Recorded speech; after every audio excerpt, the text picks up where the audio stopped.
முரசு நேயர்களுக்கு வணக்கம். நீண்ட இழுபறிக்கு பிறகு விஜய் திரும்பவும் முதலமைச்சரா பதவியேற்க போகிறார். 120 சீட்டு அவருக்கு கிடைச்சிருச்சு. மெஜாரிட்டிக்கு 118 தான்.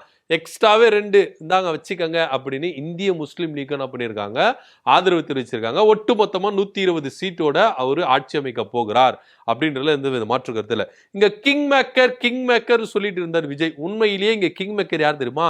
தொல் திருமாவளவன் அவர்கள் தான் கிங் மேக்கர் அப்படின்றதுல எந்தவித மாற்று கருத்து இல்லை அப்படின்றது தான் நிதர்சனமான உண்மையா இருக்கு. இன்னைக்கு சிபிஐ, சிபிஎம், விசிகா போன்றவர்கள் இங்க விஜய்க்கு ஆதரவு கொடுத்திருக்காங்கன்னா ஏன், எதுக்கு அப்படின்றத ரொம்ப தெளிவா 3 கட்சிகள் என்ன பண்ணிட்டாங்க, சொல்லிட்டாங்க. இங்க குடியரசுத் தலைவர் ஆட்சி அமரக்கூடாது, அது மாத்திரம் இல்லாம இங்க மதவாத சக்திகள் உள்ள வந்துடக்கூடாது அப்படின்றதுக்காகவே நாங்க வெளியில இருந்து ஆதரவு கொடுக்கிறோம். நிபந்தனையற்ற ஆதரவு. நோட் பண்ணிக்கோங்க. சிபிஐ, சிபிஎம், விசிகா 3 பேரும் திமுக கூட்டணியில தான் இருக்கும். மத சார்பற்ற கூட்டணியில நாங்க இருக்கிறோம். நாங்க ஸ்டாலின் ஐயா கிட்ட பர்மிஷன் வாங்கிட்டு தான் வரோம். அவரு ஓகே சொல்லிட்டாரு. இது உங்க கட்சி, உங்க முடிவு. நீங்க என்ன மாதிரி முடிவு எடுத்தாலும் எனக்கு அதை பத்தி கவலை கிடையாது. நான் எதுவுமே சொல்ல மாட்டேன். ஓகே சொல்லி இருக்கிறாரு.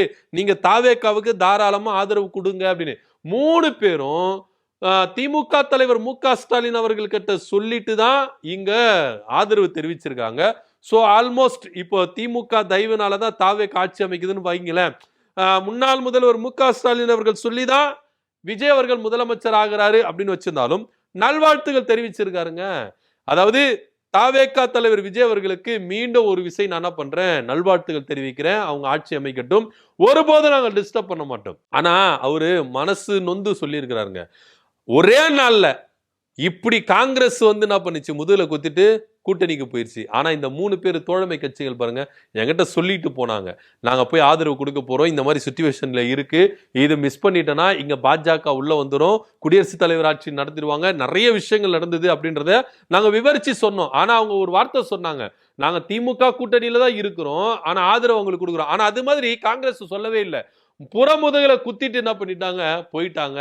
வெற்றியை என்ன பண்ண, வெற்றி அடைஞ்சிட்டோம் அப்படின்னு ஒரு நன்றி கூட சொல்றதுக்கு அறிவாலயத்துக்கு அவங்க வரவே இல்லையே அப்படின்னு மனசு கஷ்டப்பட்டு திமுக தலைவர் மு.க. ஸ்டாலின் அவர்கள் என்ன பண்ணிருக்காரு, சொல்லியிருக்காரு. ஆல்மோஸ்ட் இங்க பாத்தீங்கன்னா எல்லாமே ஓகே ஆயிருச்சுங்க. சோ இப்போ முதல்வரா விஜய் அவர்கள் பதவி ஏற்க போகணும். சோ இந்த ஆதரவு கடிதத்தெல்லாம் கொடுக்கலாம், ஆளுநர் கிட்ட கொடுக்கலாம்னு சொல்லிட்டு பட்டினப்பாக்க வீட்டுல இருந்து ஆளுநர் மாளிகை நோக்கி போனாருங்க.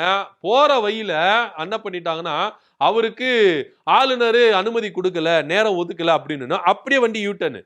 ஆளுநர் மாளிகைக்கு போய் கேட் அண்ணன் இப்படி லெப்ட் திரும்பினா கேட்டு இல்ல உங்களுக்கு நேரம் ஒதுக்கல அப்படின்னு அப்படியே யூட்டர்ன் அடிச்சு என்ன பண்ணிட்டாங்க, திரும்பவும் பட்டினப்பாக்க இல்லத்துக்கு வந்திருக்கிறாங்க அப்படின்றதுதான். சோ ஆளுநர் ஏன் தயக்கம் பண்றாரு? இப்போ ஆளுநர் என்ன சொன்னாரு, 118 சீட்டோட வாங்க அப்படின்னாரு. இப்போ ஆளுநர் கேட்டதை விட 2 தொகுதி அதிகமா போயிருக்கிறாங்க. 2 சீட் அதிகத்தோட 120 சீட்டோட போயிருக்கிறாங்க. அப்ப என்ன ஆளுநருக்கு தயக்கம் அப்படின்றது நம்மளுக்கு தெரியவே இல்லைங்க.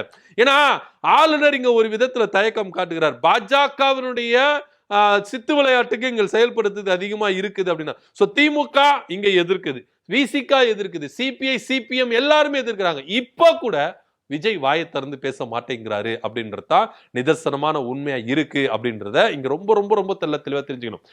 காங்கிரஸ் மாதிரி சுயநலவாத அரசியலோ சந்தர்ப்பவாத அரசியலோ ஒருபோதும் விசிகா செய்யவே இல்லை. இன்னைக்கு விசிக்கு ஆதரவு தெரிவிக்கலனா இன்னைக்கு விஜயால் ஆட்சி அமைச்சிருக்க முடியுமா? சோ இங்க கிங் மேக்கரா யார் இருக்கிறா அப்படின்னா விசிகா தலைவர் திருமாவளவன் அவர்கள் தான் கிங் மேக்கரா இருக்கிறாரு அப்படின்றது நிதர்சனமான உண்மையா இருக்கு. இன்னைக்கு இந்த 2 சீட்டு அவங்க நினைச்சதுனாலதான் உங்களுக்கு ஆதரவு. ஒருவேளை 2 சீட்டு கிடைக்கல அப்படின்ற பட்சத்துல விஜய் அவர்கள் என்ன மாதிரி இங்க ஒரு விஷயங்கள் ஏற்படுத்தியிருக்கோம் அப்படின்ற ஒரு விஷயத்தை பார்க்கணும். ஆளுநர் இங்க எந்த மாதிரியான ஒரு விஷயங்களை ஏற்படுத்தியிருப்பாரு அப்படின்றதையும் நம்ம என்ன பண்ணணும், சிந்திச்சு பார்க்கணும். சோ ஒருபோதும் திரும்பவும் ஒரு எலெக்ஷனை திமுக விரும்பல அப்படின்றத பதிவு பண்ணிட்டே இருக்கிறாங்க. சோ கூட்டணி கட்சி, தோழமை கட்சி தலைவர்களுக்கிட்டையும் அதை சொல்லி இருக்கிறாரு. இங்க இன்னொரு தேர்தலை சந்திக்கிறதுக்கு நாங்க விரும்பல, குடியரசுத் தலைவர் ஆட்சி வர்றதுக்கு நாங்க விரும்பல. சோ உங்க முடிவை நீங்க எடுத்துக்கங்க.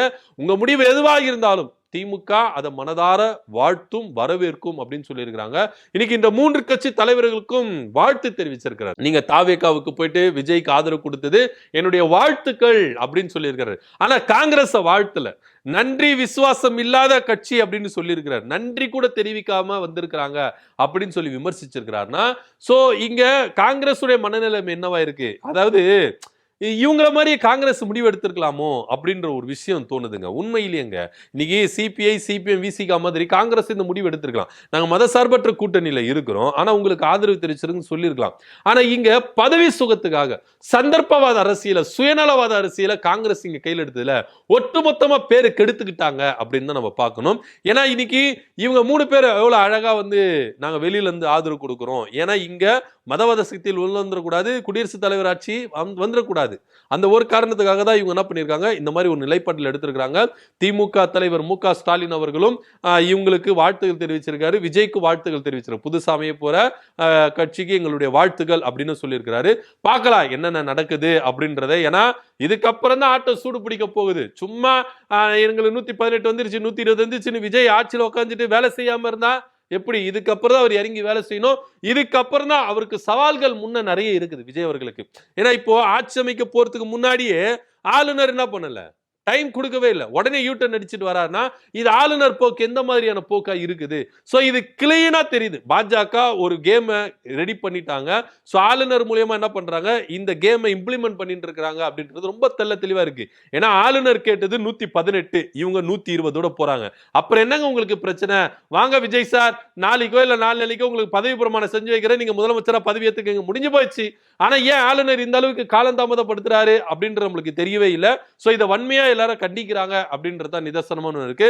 சோ எப்படியோங்க ஒரு போராட்டம் முடிவுக்கு வந்துருச்சு. நீண்ட இழுபறி போராட்டத்துக்கு பிறகு விஜய்க்கு ஆதரவு கிடைச்சிருச்சு. அவர் முதலமைச்சர் ஆக போறாரு. இனி யாரால தடுக்க முடியாது.